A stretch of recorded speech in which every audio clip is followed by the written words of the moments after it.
guys, welcome back to my channel. My name is Leah and I have a little one who's running around over there. Her name is Marley. She may or may not make an appearance on this video depending on what she wants to do.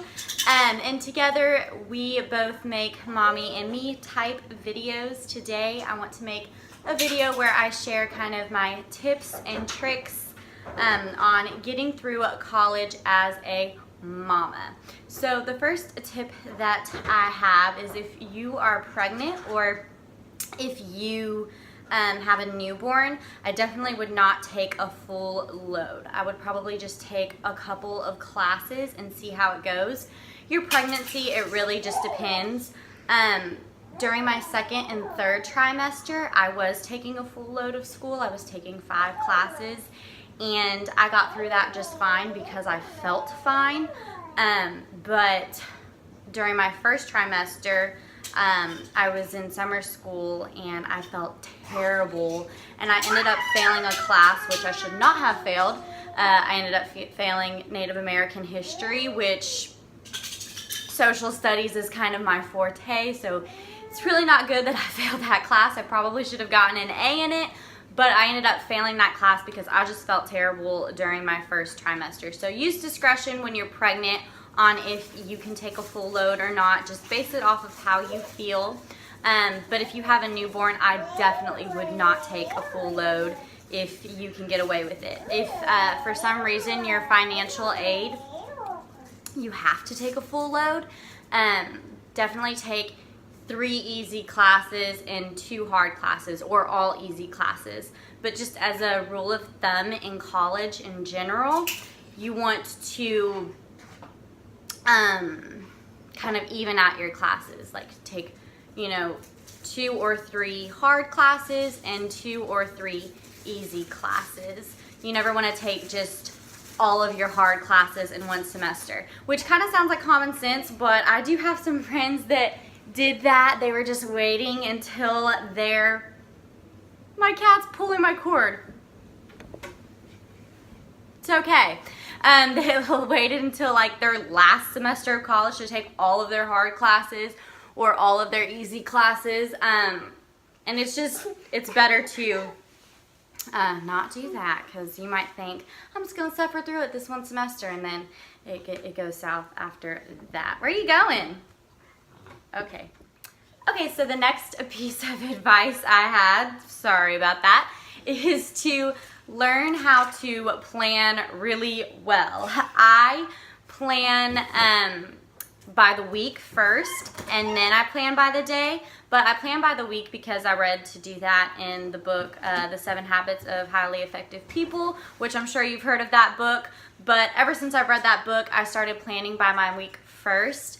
But I do still make to-do lists every day, just because if I plan by the week and I have it in a journal, I'm not going to remember. So I'll plan by the week, and then the night before I'll make a to-do list, and I have mine on a whiteboard that I have hooked to the fridge, and that just helps a lot because it's like, in your face what you need to get done. Because if I don't have, my tasks that I need to get done in my face, I'm going to forget.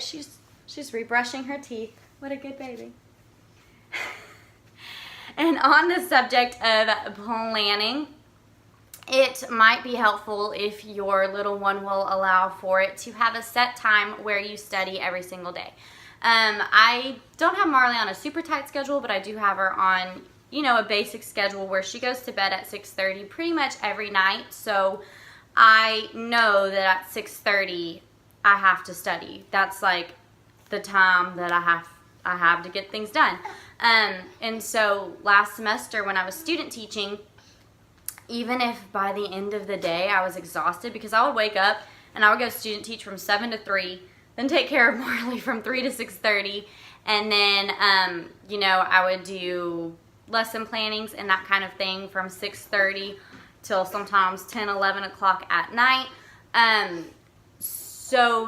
But having just the set time at 6:30, knowing that I needed to start getting things done then, really, really helped, because it was almost like my brain and my body got trained to just know that, like, hey, at 6:30 we're doing work. So even if I was exhausted, they just they would just click on and I would just start doing work irregardless. So that really helps, having a set time to study. And if you can get baby on a schedule, that helps as well. And the last piece of advice that I have is just to ask for help when you need it.